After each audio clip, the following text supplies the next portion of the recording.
किसान, बदलते भारत की शान।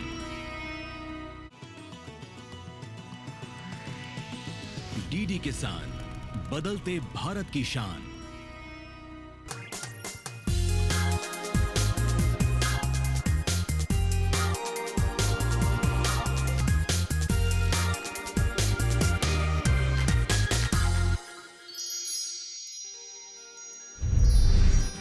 रबी फसलों की एमएसपी पर मोदी कैबिनेट का किसानों के लिए दिवाली से पहले बड़ा तोहफा। गेहूं, सरसों समेत कई फसलों पर एमएसपी बढ़ाने का लिया फैसला। केंद्रीय रेल मंत्री अश्विनी वैष्णव ने महाराष्ट्र के देवलाली से बिहार के दानापुर तक शेतकरी समृद्धि विशेष किसान रेलगाड़ी का किया शुभारंभ। और सुप्रीम कोर्ट ने पराली जलाने पर पंजाब हरियाणा सरकार पर जताई नाराजगी। दिल्ली में बढ़ते प्रदूषण को लेकर दोनों प्रदेश के मुख्य सचिवों को व्यक्तिगत रूप से कोर्ट में पेश होने का दिया आदेश। नमस्कार, मैं हूं चेतना त्यागी। हमेशा की तरह आज एक बार फिर हाजिर हूं आपका पसंदीदा शो मंडी.com लेकर। मंडी.com में किसान भाई बहनों के लिए जरूरी खबरों के साथ खेती के सिकंदर में शानदार प्रेरक कहानी के अलावा बीते सप्ताह के जरूरी कमोडिटीज के भाव भी हम आपको बताएंगे। सबसे पहले देख लेते हैं कि बीते सप्ताह जरूरी कमोडिटीज के भाव क्या रहे हैं।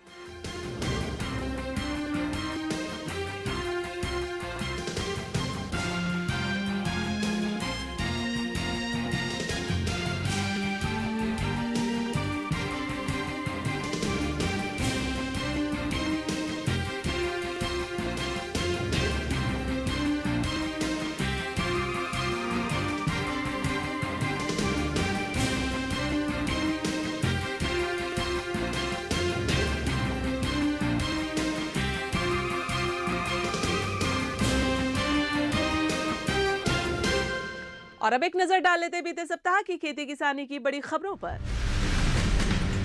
मध्य प्रदेश सरकार सोयाबीन किसानों की उपज की खरीद शुरू कर रही है। बिक्री के लिए रजिस्ट्रेशन भी जारी है। राज्य सरकार किसानों को रजिस्ट्री कराने की भी अपील कर रही है। किसानों को ऑफलाइन और ऑनलाइन दोनों तरह की सुविधा है। मध्य प्रदेश सरकार के निर्देश के मुताबिक सोयाबीन की सरकारी खरीद 25 अक्टूबर से शुरू हो जाएगी। इसके लिए राज्य भर में 1400 से ज्यादा खरीद केंद्र बनाए गए हैं। जो किसान सोयाबीन की बिक्री के लिए रजिस्ट्रेशन कराएंगे, उनकी फसल की सरकारी खरीद 31 दिसंबर 2024 तक होगी। सोयाबीन प्रोसेसर्स एसोसिएशन के अनुसार देश में सोयाबीन के सबसे बड़े उत्पादक मध्य प्रदेश में इस बार खरीफ सीजन में करीब 52 लाख हेक्टेयर में फसल की बुआई की गई है। इसका उत्पादन 55,40,000 टन के करीब रहने वाला है। मध्य प्रदेश सरकार ने किसानों से 13,68,000 मीट्रिक टन सोयाबीन खरीद का टारगेट रखा है। महाराष्ट्र के किसानों के प्याज, अंगूर जैसे कृषि उत्पादों को दूसरे राज्यों के बाजारों तक पहुंचाने के लिए शेतकरी समृद्धि स्पेशल किसान ट्रेन का शुभारंभ किया गया है। इसके जरिए महाराष्ट्र के कृषि उत्पादों को दूसरे राज्यों के बाजारों तक पहुंचाना आसान हो जाएगा। रेल मंत्री ने इसके साथ ही महाराष्ट्र के रेलवे विकास बजट में 13 गुना की बढ़ोतरी करते हुए आवंटन 1,171 करोड़ रुपए से बढ़ाकर 15,940 करोड़ रुपए कर दिया है। भारत की श्वेत क्रांति का केंद्र रहा गुजरात अब ऊंचे दामों वाली फसलों, आधुनिक सिंचाई प्रणालियों और किसान सशक्तिकरण के जरिए खेती किसानी के नए युग की शुरुआत कर रहा है। गुजरात में कृषि और इससे जुड़े क्षेत्रों में सालाना 9.7% की बढ़ोतरी हुई है, जो राष्ट्रीय औसत 5.7% से ज्यादा है। गुजरात में जीरा, सौंफ, धनिया और मिर्च जैसे मसालों का प्रमुखता से उत्पादन किया जाता है। इनकी खेती 6.57 लाख हेक्टेयर में होती है और उत्पादन 12,01,000 मीट्रिक टन है। यहाँ एपीएमसी अधिनियम लागू होने से किसान अपने उत्पाद को विनियमित बाजारों के बाहर बेच सकते हैं। गुजरात में 20 साल पहले शुरू की गई कृषि नीतियों और योजनाओं से एग्री सेक्टर और इससे जुड़े क्षेत्रों में काफी बढ़ोतरी हुई है। यहाँ बागवानी का क्षेत्र 181% तक बढ़ा है और इनके उत्पादन में 326% की बढ़ोतरी हुई है। पंजाब और हरियाणा में पराली जलाने की घटनाएं तेजी से बढ़ रही हैं। बढ़ती घटनाओं को देखते हुए सुप्रीम कोर्ट ने कड़ी नाराजगी जताई है। सुप्रीम कोर्ट ने दोनों राज्यों की सरकारों को पिछले आदेश का पालन न करने पर फटकार लगाई है और चेतावनी दी है कि अगर आदेश का पालन नहीं किया गया तो वे उनके मुख्य सचिवों के खिलाफ अवमानना का मामला दर्ज करेगी। सुप्रीम कोर्ट ने दोनों राज्यों से पूछा कि राज्य सरकार पराली जलाने के लिए लोगों पर मुकदमा चलाने और जुर्माना लगाने से क्यों कतरा रही है। सुप्रीम कोर्ट ने कहा, भारतीय अंतरिक्ष अनुसंधान संगठन यानी इसरो आपको वो स्थान बता रहा है जहां आग लगी थी और आप कहते हैं कि आपको कुछ नहीं मिला। कोर्ट ने दोनों राज्यों के मुख्य सचिवों को 23 अक्टूबर को अदालत में पेश होने के लिए कहा है। भारत इथेनॉल आपूर्ति वर्ष 2025-26 तक पेट्रोल के साथ 20% इथेनॉल मिश्रण के अपने महत्वाकांक्षी लक्ष्य को पूरा करने की दिशा में तेजी से आगे बढ़ रहा है। केंद्रीय पेट्रोलियम एवं प्राकृतिक गैस मंत्री हरदीप सिंह पुरी ने नई दिल्ली में आयोजित 12वें CII बायो एनर्जी शिखर सम्मेलन 2024 में सरकार की सक्रिय नीतियों पर प्रकाश डालते हुए ये बताया। पुरी ने कहा कि देश निर्धारित समय से 5 महीने पहले ही अपने पहले के 10% इथेनॉल मिश्रण के लक्ष्य को पार कर गया है। 20% लक्ष्य पाने की प्रारंभिक समय सीमा 2030 निर्धारित की गई थी, लेकिन अब इसे संशोधित कर अक्टूबर 2025 कर दिया गया है। पेट्रोलियम मंत्री ने भारत की इथेनॉल मिश्रण पहल की सफलता पर कहा कि यह मिश्रण 2014 के 1.53% से बढ़कर 2024 तक अनुमानित 15% हो गया है। दिवाली से पहले मोदी कैबिनेट ने किसानों को बड़ा गिफ्ट दिया है। केंद्र ने रबी सीजन की फसलों की MSP में इजाफा किया है। गेहूं पर प्रति क्विंटल 150 रुपए और सरसों पर 300 रुपए प्रति क्विंटल का इजाफा किया गया है। रिपोर्ट के मुताबिक मार्केटिंग सीजन 2025-26 के लिए सरकार ने रबी फसलों के लिए नया MSP तय किया है। इसके तहत गेहूं की MSP 150 रुपए बढ़ाकर 2425 रुपए प्रति क्विंटल कर दी गई है, जो अब तक 2275 रुपए प्रति क्विंटल थी। सरसों पर MSP प्रति क्विंटल 300 रुपए बढ़ाई गई है। ये 5650 रुपए से बढ़कर 5950 रुपए प्रति क्विंटल हो गई है। इसी तरह चने की MSP 210 रुपए प्रति क्विंटल बढ़ाकर 5650 रुपए कर दी गई है, जो पहले 5440 रुपए प्रति क्विंटल थी। MSP या न्यूनतम समर्थन मूल्य सरकार द्वारा निर्धारित मूल्य है, जिस पर किसानों से कृषि उत्पाद खरीदी जाती है। जैसे जैसे हम डिजिटल दुनिया की तरफ बढ़ रहे हैं, वैसे वैसे ठग भी अपने मंसूबों को अंजाम देने के लिए नया तरीका अख्तियार कर रहे हैं। ऐसे में हम सबको बेहद सजग रहने की जरूरत है। यहाँ रुकेंगे हम एक छोटे से ब्रेक के लिए। ब्रेक के उस पार आपको बताएंगे कि कैसे लोग डिजिटल दुनिया में ठगी का शिकार हो जाते हैं और क्या है वो उपाय जो आपको साइबर ठगी के शिकार होने से बचा सकते हैं। बताएंगे पूरी कहानी, तो कहीं मत जाइएगा, जुड़े रहिए हमारे साथ। तुरंत हाजिर होते हैं।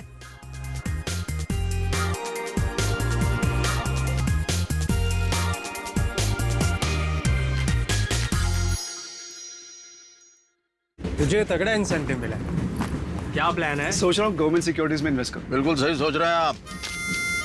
अब गवर्नमेंट सिक्योरिटीज में इन्वेस्ट करना आसान हो गया है। पर कैसे?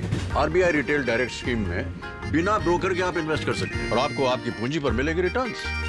RBI पोर्टल पर जाइए, मुफ्त में अकाउंट खोलिए और अपने बैंक खाते से सीधे पैसे इन्वेस्ट कीजिए। सुरक्षित, आसान। रिटायरमेंट के बाद मैं भी यही इन्वेस्ट करूँ। बहुत सही कह रहे हैं आप। RBI कहता है जानकार बनिए, सतर्क रहिए।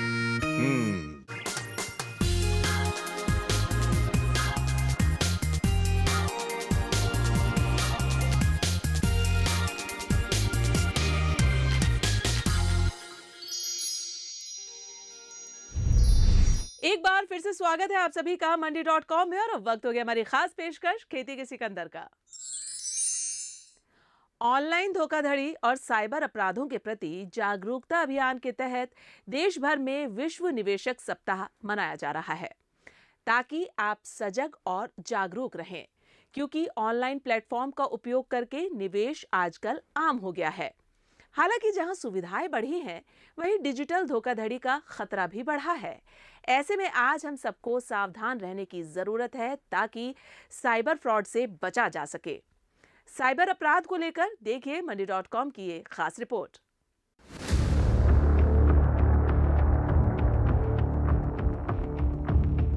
देश में साइबर अपराधों में साल दर साल तेजी आ रही है। बीते 5 सालों में साइबर ठगी के मामलों का ग्राफ तेजी से ऊपर चढ़ा है। भारतीय साइबर अपराध कोऑर्डिनेशन सेंटर के आंकड़ों पर नजर डालें तो मई 2024 तक प्रतिदिन औसतन 7000 साइबर अपराध शिकायतें दर्ज की गई, जो 2021 और 2023 के बीच की अवधि के मुकाबले काफी ज्यादा है। साल 2019 में साइबर क्राइम में सिर्फ 26,049 मामले आए थे। 2020 में आंकड़ा लाखों में पहुंच गया। साल 2020 में ये मामले बढ़कर 2,57,777 पहुंच गया। इसके बाद 2021 में 4,52,414 और 2022 में 9,66,790 शिकायतें दर्ज हुई। पिछले साल देश में साइबर ठगी के मामले 15,56,218 तक पहुंच गए। एक तरह से आप यूँ मान के चलिए कि ये बढ़ रहे हैं लेकिन उसमें घट भी रहे हैं। क्राइम्स, आप कुछ भी क्राइम देख लीजिए आज के डेट में, आप चाहे जो पुराने क्राइम्स होते थे वो देख लीजिए, चाहे साइबर क्राइम देख लीजिए, दिन प्रतिदिन ईयर ऑन ईयर वो बढ़ ही रहे हैं, वो घट नहीं रहे हैं। लेकिन हाँ, जो उसकी स्पीड है बढ़ने की, उसको हम घटा सकते हैं। कस्टमर को या जो काम कर रहा है या जो उसका यूज़ कर रहा है, उसको अगर ये पता चलता है किसी न किसी माध्यम से, तो उसे उसको ग्रहण करके उसका पे अमल करना चाहिए। तकनीक दोधारी तलवार है जिसके फायदे और नुकसान दोनों हैं। एक और लोग प्रौद्योगिकी का इस्तेमाल करके दुनिया में क्रांति ला रहे हैं, तो दूसरी ओर इसी प्रौद्योगिकी का इस्तेमाल कर साइबर फ्रॉड से जुड़े लोग रोजाना नए नए हथकंडे अपना रहे हैं। डिजिटल ट्रेडिंग प्लेटफॉर्म पर भी बड़े पैमाने पर धोखाधड़ी के नए तरीके सामने आते रहते हैं। ऑनलाइन प्लेटफॉर्म पर हैकिंग और डेटा चोरी की घटनाएं बढ़ी हैं। साइबर सुरक्षा का खतरा, डेटा में हेराफेरी और अनैतिक व्यापारिक गतिविधियों से जुड़ी खबरें आए दिन पढ़ने सुनने को मिलती हैं। जोखिम के लेके देखिए बहुत सारी स्थितियां उत्पन्न हो सकती है। ये तो बात है कि जिसका दिमाग जिस तरफ चलता है वो उसी तरफ की सोचता है। तो फ्रॉडस्टर जो है वो हमसे ज़्यादा तेज है, वो उसको 50 तरीके आते हैं फ्रॉड करने के, और वो रोज़ाना जो है ना एक नया तरीका ढूंढने की कोशिश करता है। तो अब उसमें हम ये कह सकते हैं कि आज की डेट में सिक्योरिटीज़ मार्केट हो, कमोडिटीज़ मार्केट हो, चाहे कोई भी एसेट क्लास का मार्केट हो, उसमें आपको ये सजग रहना पड़ेगा कि आपकी मालूमात ज़रूर पूरी होनी चाहिए। एक मार्केट में घुसने के पहले आप उसकी पूरी मालूमात लें, उसके बाद ही उस मार्केट में एंटर करें, नहीं तो आपके साथ फ्रॉड होने के चांसेस बढ़ जाते हैं। आज की डेट में सोशल मीडिया में इतने ज़्यादा फ्रॉडस्टर्स बैठे हुए हैं, चाहे आप ट्विटर ले लीजिए, चाहे आप फेसबुक ले लीजिए, चाहे आप व्हाट्सएप ले लीजिए, आपको बार बार बरगलाया जाएगा, आपको बार बार रिपीटेड मैसेजेस आएंगे, आपको उलझावने ऑफर्स दिए जाएंगे कि आप ये स्क्रिप्ट ले लीजिए, 20% का प्रॉफिट अगले ही दिन दे दूंगा, 50% का प्रॉफिट मैं आपको 1 महीने में दे दूंगा। इस प्रकार के बहुत सारे एग्जाम्पल्स लोगों के साथ हुए भी हैं फ्रॉड्स, और आज भी हो रहे हैं। जो नहीं जानते हैं वो आज भी उनके साथ वो फ्रॉड्स हो रहे हैं। आज का दौर डिजिटल युग का है, जहां हर चीज तेजी से बदल रही है। व्यापार का तरीका भी इससे अछूता नहीं। खासकर कमोडिटी ट्रेडिंग में डिजिटलीकरण ने जबरदस्त बदलाव किए हैं। कमोडिटी ट्रेडिंग, जो कभी पारंपरिक रूप से हाथों हाथ या टेलीफोन के माध्यम से होती थी, अब डिजिटल प्लेटफॉर्मों पर हो रही है। एक समय था जब व्यापार में समय, मेहनत और कई औपचारिकताएं शामिल होती थी, लेकिन आज ये सब एक क्लिक पर हो जाता है। अब ट्रेडर्स को किसी एक्सचेंज पर पहुंचने के लिए उन्हें कहीं जाना नहीं पड़ता। वे घर बैठे राष्ट्रीय और अंतर्राष्ट्रीय बाजारों में व्यापार कर सकते हैं, वो भी तेजी से, पारदर्शिता के साथ, कम लागत में। आज की डेट में बहुत सारे लोग जो हैं वो शेयर्स में काम करते हैं, ऐसे ही कमोडिटीज़ में भी काम करते हैं। मतलब मैं जो एग्जांपल दे रहा हूँ ये शेयर सिक्योरिटीज़ का है, लेकिन ये कमोडिटीज़ में एप्लीकेबल है और व्यवसाय वहाँ पे भी हो सकता है। किसी एक सज्जन के पास में बहुत सारा जो सिक्योरिटीज़ थी वो उनके अकाउंट में थी और उसकी वैल्यू शायद हो सकता है कुछ अच्छा पोर्टफोलियो उनका था। तो फ्रॉडस्टर ने क्या किया, उनके अकाउंट को हैक करके और उनकी जो स्क्रिप्ट्स थी, जो भी उनके पास शेयर्स थे, वो उसी दिन के जो भी करंट मार्केट भाव चल रहा था उस पर उनको बेच दिया। बेचने के बाद क्या होता है, जनरली जब आप बेच देते हो तो आपको जो उसका जो अमाउंट होता है उसका कुछ मतलब काफ़ी पार्ट, 70 से 80% पार्ट जो है वो आपको आपके ट्रेडिंग अकाउंट में एज अ मनी दिखने लगता है। उस फ्रॉडस्टर ने क्या किया कि उसने उस अमाउंट जो उसके पास वहाँ क्रेडिट हो गया था उस दूसरे बंदे के अकाउंट में, उसने बहुत deep out of the money की जो कॉल्स थी वो जाकर के उसने वहाँ पे खरीद ली। तो खरीदने के बाद जो फ्रॉडस्टर था वो सामने बेचने वाला बन गया और उसने उसके दूसरे के अकाउंट से उसको खरीद ली। अब होता क्या है, जब deep out of the money की कोई कॉल अगर मान लीजिए अगर कोई खरीद रहा है तो उसको उस पर प्रॉफिट होने के चांसेस नेग्लिजिबल होते हैं। अब हुआ क्या, जिस दिन एक्सपायरी हुई ये पूरा जो उसने प्रीमियम पे किया, जिसकी बेचारे की स्क्रिप्ट्स बिज गई, उसके जो प्रीमियम पे हुआ वो प्रीमियम किसको आ गया, फ्रॉडस्टर को आ गया। तो कहने का मतलब ये है कि चैलेंजेस हर जगह पे हैं, आपको पहचानना पड़ेगा कि मुझे उससे सुरक्षित कैसे होना है। फायदे हैं तो नुकसान भी हैं। डिजिटलीकरण ने कमोडिटी ट्रेडिंग में भी कई क्रांतिकारी बदलाव लाए हैं, लेकिन ये बदलाव केवल संभावनाएं ही नहीं लाई हैं, इनके साथ धोखाधड़ी और जोखिम के नए स्वरूप भी उत्पन्न हुए हैं। ऐसे में निवेशकों को सतर्क रहने की जरूरत है। वेयर हाउसिंग रिसीट्स में धोखाधड़ी एक बड़ा मुद्दा है, खासकर कमोडिटी ट्रेडिंग में। डिजिटल वेयर हाउसिंग सिस्टम और मजबूत सत्यापन प्रक्रियाओं से रिसीट्स के फर्जीवाड़े को रोका जा सकता है। इससे न केवल ट्रेडिंग को सुरक्षित बनाया जा सकता है, बल्कि किसानों और व्यापारियों के लिए लोन की प्रक्रिया को भी सुगम किया जा सकता है, क्योंकि सटीक warehousing data bank loan देने में मदद करता है। एक आम आदमी जो एक्सचेंज में माल लगाता था, उसको एक वेयरहाउस रिसीट मिलती थी, उस वेयरहाउस रिसीट को वो कहीं प्लेज करता था, वो एक वेयरहाउस रिसीट फिजिकल होती थी। आज की डेट में वो सब इलेक्ट्रॉनिक मोड में चली गई हैं। तो इलेक्ट्रॉनिक मोड में सबसे अच्छा फ़ायदा ये है कि आप उसको इलेक्ट्रॉनिकली ही किसी को भी ट्रांसफ़र कर सकते हैं। जैसे हम डीमैट में कोई शेयर्स किसी से ट्रांसफ़र हो जाते हैं, वैसे ही इलेक्ट्रॉनिक मोड से ही आपका वेयरहाउस की रिसीट जो है वो इलेक्ट्रॉनिक ट्रांसफ़र हो जाती है। इवन उसमें सबसे अच्छी बात यह है कि आज के डेट में उस वेयरहाउस रिसीट जो ENWR जिसको हम कहते हैं, इलेक्ट्रॉनिक नेगोशिएबल वेयरहाउस रिसीट, उसमें ये अच्छी बात होती है कि उसमें जब आप उसको देखते हैं तो उसमें आपको उसमें भी ये भी पता चल जाता है कि क्या स्पेसिफिकेशंस हैं इस कमोडिटी के। इसके बाद जो है ना, उसकी जो बेकार पिक्चर है वो ये है कि अगर आप मान लीजिए किसी और के बहलावे में आकर के, कई बार क्या होता है ENWR की रिसीट मान लीजिए अगर वो एक्सपायर हो गई है, किसी ने आपको ये बहला रखे करके ये आपको माल दे दिया कि ये ओरिजिनल ENWR रिसीट है, आप इसको ले लीजिए, आपने उसको पैसा ट्रांसफ़र कर दिया, उसने ENWR दे दी, लेकिन वो एक्सपायर्ड ENWR थी, तो आप उसमें धोखा खा सकते हैं।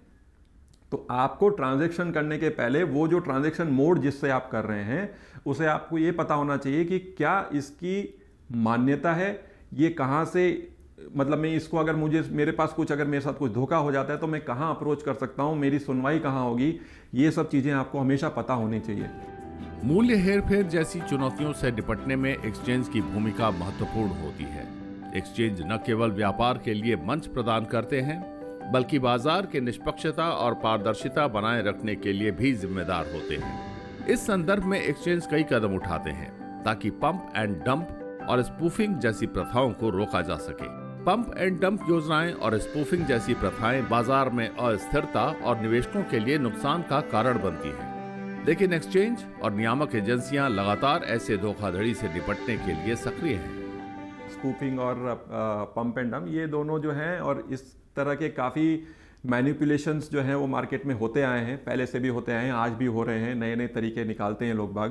पहले क्या करते हैं कि वो कुछ एक गुट बना करके 10-15 लोगों का धीरे से नीचे के लेवल से उस सिक्योरिटी में या उस कमोडिटी में बाइंग चालू करते हैं, जबकि उसमें ऐसा कोई फंडामेंटल फैक्टर होता नहीं है।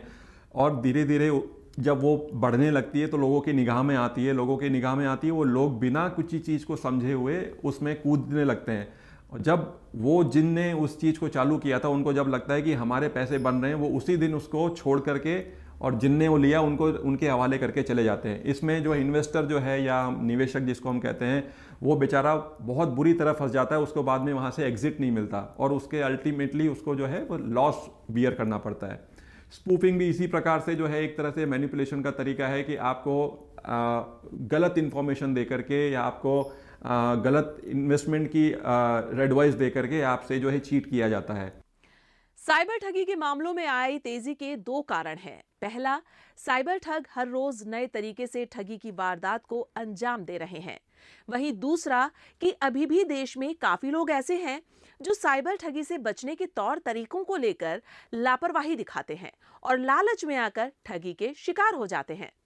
यहां रुकेंगे एक और छोटे से ब्रेक के लिए। ब्रेक के बाद दिखाएंगे डिजिटल प्लेटफॉर्म पर ट्रेडिंग करते समय कैसे निवेशकों को सतर्क रहना चाहिए और कौन-कौन सी सावधानियों को ध्यान में रखना चाहिए।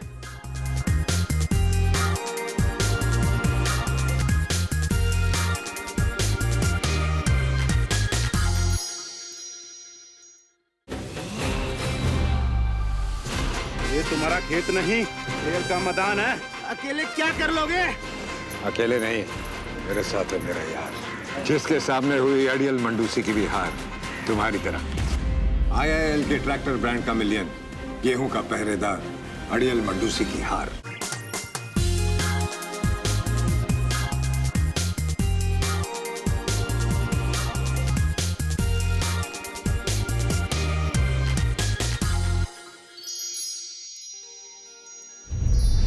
स्वागत है आप सभी का एक बार फिर से मंडी.com में।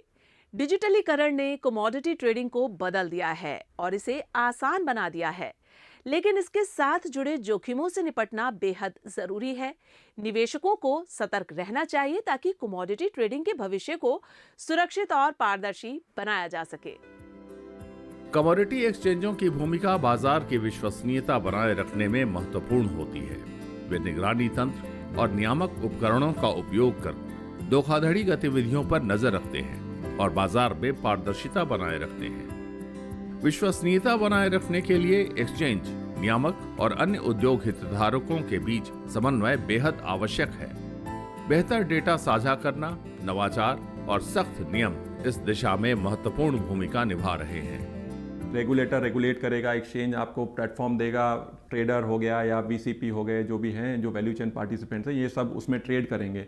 अब इन तीनों को ही मिल करके अपने आप को और स्ट्रेंथन करना है। तो हम ये कह सकते हैं कि आज की डेट में एक्सचेंज और रेगुलेटर मिल करके बहुत सारे अवेयरनेस प्रोग्राम्स ऑलरेडी करते हैं, करते आ रहे हैं, करते रहेंगे।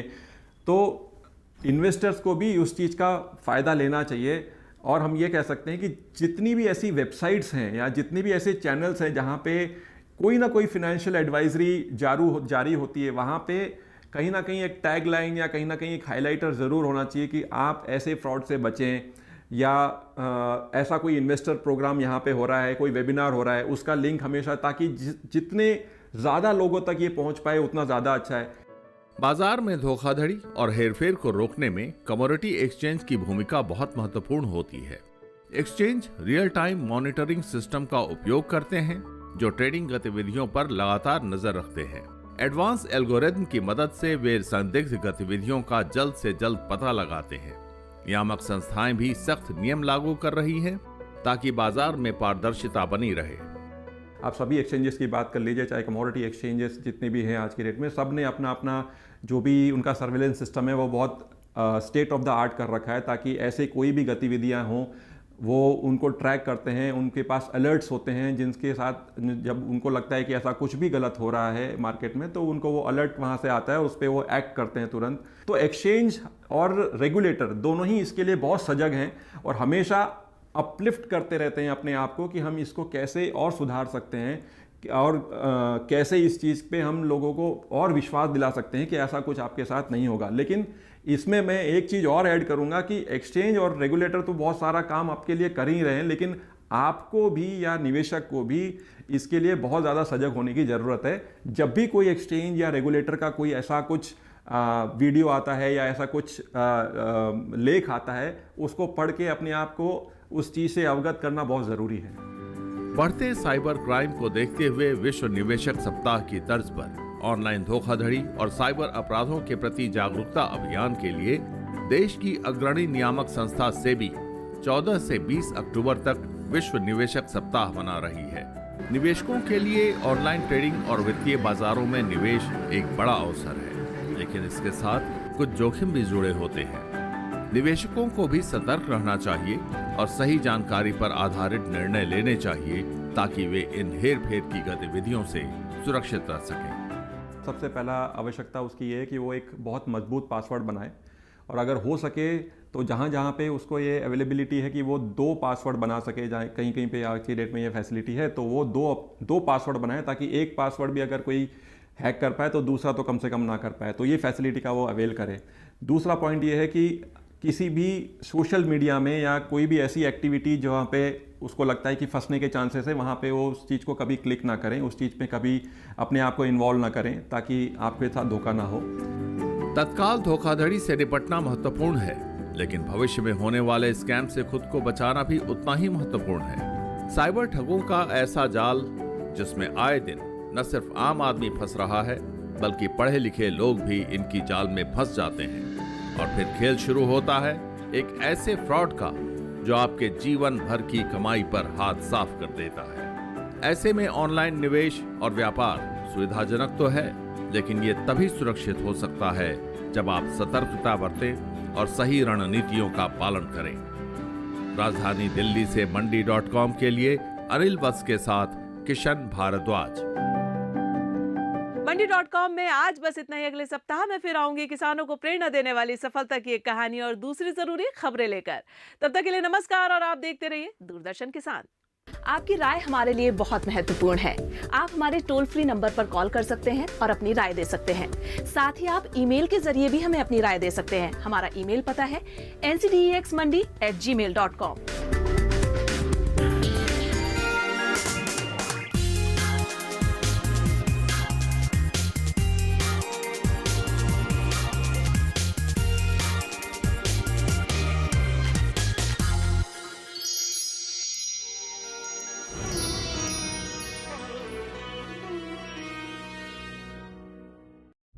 Pakistan has to be divided not into just two parts, but into many, many parts.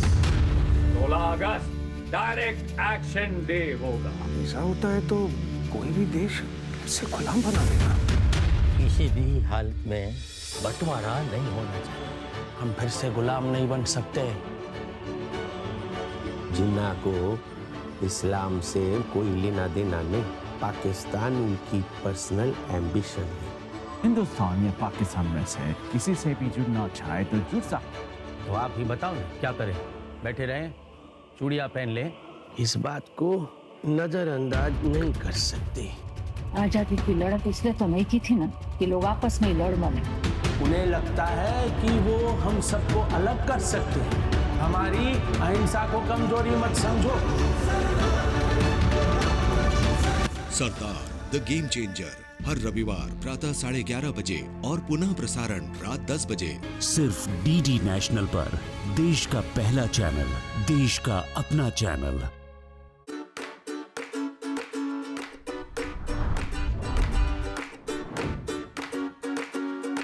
क्या आपको भी है नौकरी की तलाश? कैसे लोग हो रहे हैं साइबर क्राइम के शिकार? वाइल्ड लाइफ की दुनिया में क्या कुछ हो रहा है खास?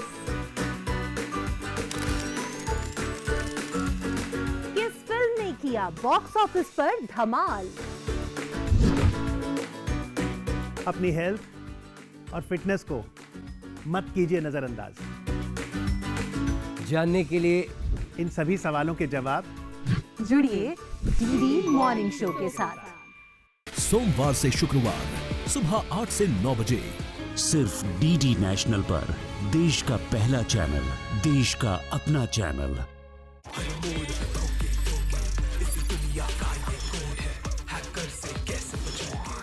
दोस्तों, अभी तक आपने देखा कि आयुष जो कि एक नौकरी की तलाश में है, उसको एक मैसेज आता है और सुनीता नाम की लड़की उसे एक पार्ट टाइम जॉब ऑफर करती है।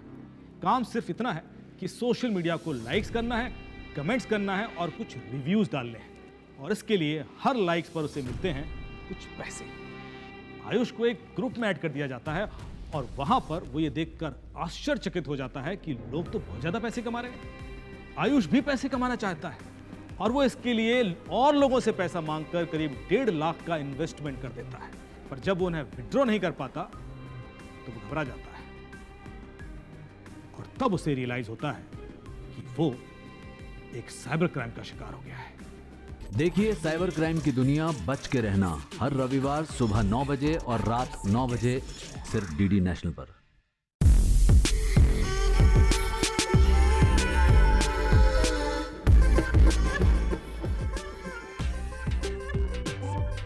देखिए इको इंडिया प्रत्येक शनिवार सुबह 7:30 बजे सिर्फ डीडी नेशनल पर। देश का पहला चैनल, देश का अपना चैनल। कहते हैं ये जिंदगी अमीर बनने की चाह, उस पैसे से हम अपना घर बसाएंगे, नया जीवन शुरू करेंगे। चोरी के लिए जमा किया पैसा लेकर भाग नहीं सकता।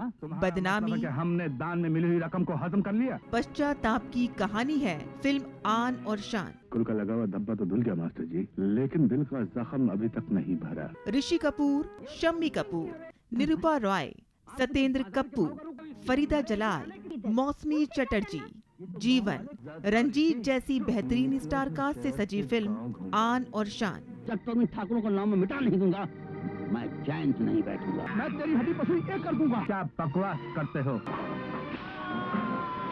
तुमने हमारे पुरखों की इज्जत मिट्टी में मिला दी है। इस घर से तेरा कोई संबंध नहीं।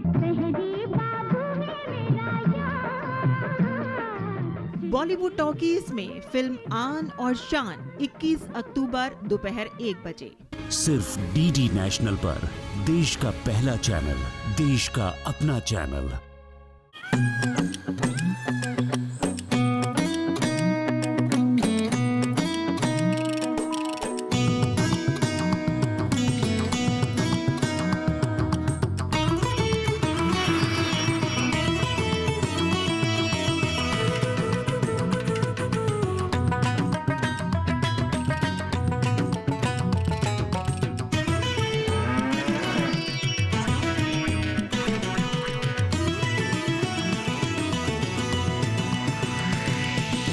डीडी किसान, बदलते भारत की शान।